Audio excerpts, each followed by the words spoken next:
तो आज एक पहले वीडियो शुरू करने से पहले बड़ी हंसी आ रही है मुझे।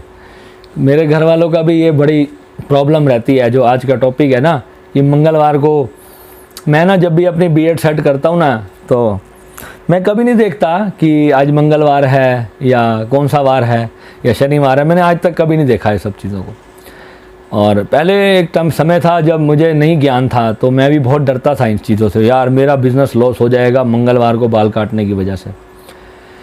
बहुत से लोग हैं जो डरते हैं मंगलवार को, वीरवार को, शनिवार को वो अपने बाल नहीं कटवाते। माँ बाप कहते हैं मंगलवार है आज बाल नहीं काटने, ये हो जाएगा, घर में वो हो जाएगा, फलान हो जाएगा, ढिमकान हो जाएगा। बहुत डराते हैं। अब इसकी एक्चुअल साइंस क्या है, मैंने थोड़ा सा इसके ऊपर रिसर्च करना शुरू किया। मैंने 2-4 कुछ संतों से भी पूछा और सब ने मुझे यही कहा कि यार हमें पता नहीं है इसके बारे में, बस सुनते आ रहे हैं कि मंगलवार को और वीरवार को जो है ना बाल नहीं काटते। तो फिर एक दिन मुझे कोई महात्मा जी मिले जिनको ज्ञान था इसके बारे में, सत्य में ये एक्चुअल में क्या रीज़न है मंगलवार को बाल ना काटने का। तो मैं पहले बता देता हूँ।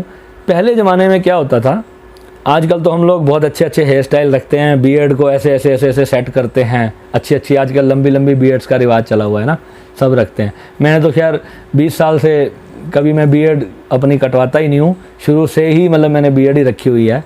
और 1-2 बार बीच में क्लीन कर दिया था तो बहुत अच्छा था, नहीं लगता था, तो फिर से रख ली थी।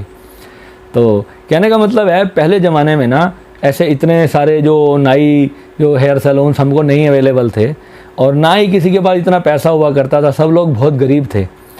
और सनातन धर्म में तो सर पे जूड़ा रखने के तक का रिवाज था, बोधी रखते थे बड़ी बड़ी, और पूरा सर ही मुंडन कर दिया जाता था और सिर्फ बोधी रखते थे, पीछे एक चोटी सी रख देते थे हिंदू लोग जो थे ना, और इस तरीके से जो है सभी लोग रखते थे।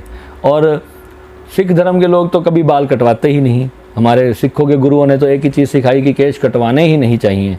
और सनातन में भी बहुत सारे जो संत थे वो अपने बाल नहीं कटवाया करते थे, कभी भी नहीं कटवाते थे। उसका एक रीज़न भी था। अब जो लोग कटवाते थे उनके साथ क्या घटना घटती थी। अब मंगलवार, बृहस्पतिवार और शनिवार, ये 3 वारों का पंगा है। ये 3 डेज हैं, ट्यूसडे, आपका थर्सडे और सैटरडे। इन 3 दिनों में ही बाल काटने का ये जो वर्जित है, ये क्यों है। अब पहले क्या होता था, जब पूरी तरह से सर मुंडन कर दिया जाता था और छोटी सी एक पोनीटेल सी रख दी जाती थी पीछे, तो रीज़न क्या होता है, हमारा जो ब्रेन होता है मंगलवार के दिन, वीरवार के दिन और शनिवार के दिन ब्रह्मांड से मंगल ग्रह की वजह से या बृहस्पति की वजह से, इन दिनों के जो नाम रखे गए हैं सनातन में, ये सोमवार है, ये मंगलवार है, ये अलग अलग ग्रहों से संबंधित दिन हैं। संडे जो है वो रवि का है, सूर्य से संबंधित है। सोमवार जो है वो चंद्र से संबंधित है। मंगलवार जो है मंगल से संबंधित है। बुध ग्रह है जो बुध से संबंधित है। वीरवार जो है वो बृहस्पति से संबंधित है। शुक्रवार शुक्र का। इसी तरह आपका शनिवार जो है वो शनि भगवान से संबंधित है। यानी कि इन ग्रहों की जो ऊर्जा होती है ये आपके जीवन पर बहुत गहरे प्रभाव डालती है।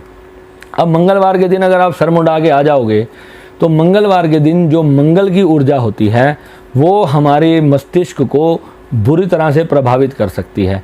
तो इसलिए जो है वो उस वक्त बाल कटवाने जो है मना किए जाते थे, क्योंकि पूरी तरह से सर मुंडाए जाते थे। बाल इतने तो हम रखें ना कि बाल की हाँ भाई रेस जो है हमको इफेक्ट ना करे। तो जितने बाल ज़्यादा होंगे सर पे, तो हमारे ब्रेन को जो है ना वो ऊर्जाएं जो हैं वो कम इफेक्ट करेंगी हमारे आज्ञा चक्र पे, और हमारे सहस्त्रार चक्र को हम ढक के रखते हैं बालों द्वारा। और गुरु नानक देव जी ने तो सिखों को पगड़ी डालने का ही एक सिस्टम चलाया। जितने भी सिख लोग आप देखते हैं वो पगड़ी डालते हैं ना, वो क्यों डालते हैं, क्योंकि वो ये भी प्रॉपर एक साइंस थी गुरुओं के द्वारा जो ये चीज़ें चलाई गई हैं। हमारे गुरुद्वारे में कहते हैं ना, सर ढक के रखो हमेशा कपड़े से। क्यों रखा जाता है, इसके पीछे एक बहुत बड़ी साइंस छुपी हुई है। ये लोगों को पता ही नहीं है कि उनके गुरुओं ने ये सब क्यों चलाया था। अब वो भी उन्होंने एक जान के ना एक कंपल्शन लगा दी कि आपको ये करना ही है ताकि आपका फ़ायदा हो। वो जानते थे कि हर किसी को जो है अगर हम एक कंपल्सरी कर देंगे ना तो वो रूल बन जाएगा। जब उनको धर्म के साथ जोड़ दिया गया तो फिर वो लोग वो चीज़ को फॉलो करने लग गए। पर इसका मतलब ये नहीं है कि जिसके बहुत लंबे लंबे बाल हैं उसको भी सर ढक के रखने की ज़रूरत है। अब हमने थोड़े से बाल सेट कर लिए तो उससे कोई मंगलवार का दोष नहीं लगने वाला, और दोष तब लगेगा जब आप पूरा सर मुंडा के आ जाओगे। तो इसलिए इस वहम को पूरी तरह से त्याग दें। इससे ये कोई वहम करने की चीज़ नहीं है और ये ठीक है, दुनिया में चल रहा है। और अगर एक दिन, अगर मैं तो ये समझता हूँ, अगर आप नहीं भी कटवाओगे मंगलवार को बाल तो कौन सी फांसी आ जाएगी, आप बुधवार को कटवा लो, तो क्या अगले कोई फांसी थोड़ी आ जाएगी एक दिन अगर हमने लेट भी कर लिया। अब कई बार गलती से कर लिया, अब कोई मैरिज आ गई, कोई फंक्शन आ गया, कोई दोस्त के शादी है और कोई पार्टी में आपको जाना है तो आपको शेव वगैरह करनी पड़ेगी, तो उसमें अब मंगल शनि अब आगे आपको कुछ कहने थोड़ी वाले हैं। तो कहने का मतलब यही है कि ये ग्रहों की ऊर्जाएं हैं जिसकी वजह से ये हमारे धर्म में वर्जित किया गया था मंगलवार को बाल काटना। और ये इसको आडंबर समझने वाले भी कुछ लोग हैं, वो महामूर्ख हैं। आडंबर कुछ भी नहीं है, परंतु जो है पूरी तरह से सर मुंडाना जो है इसमें गलत होता है।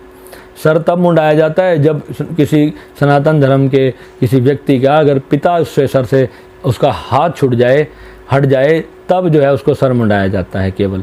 और उसके बाद भी जो है उसको सर मुंडाने के बाद भी सर को ढक के रखना अनिवार्य होता है। अगर आप इसकी रिसर्च किसी भी, अगर आप वेदों को पढ़ें, मैं कहता हूँ सब कुछ आजकल यूट्यूब पे मिल रहा है, तो फिर आपको भटकने की ज़रूरत क्या है।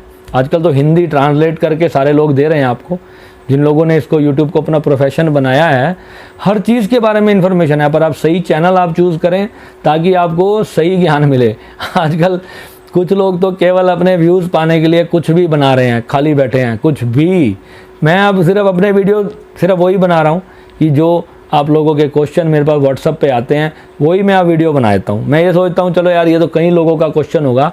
अब ये टॉपिक भी ऐसे हैं कि बेचारे लोग फंसे हुए इन चीज़ों में। मेरे अपने घर वाले मानते नहीं, मेरे घर वाले कहते हैं मंगलवार को बाल ना कटवाया कर, तो मैं और किसी को दोस्तों क्या ही कहूँ।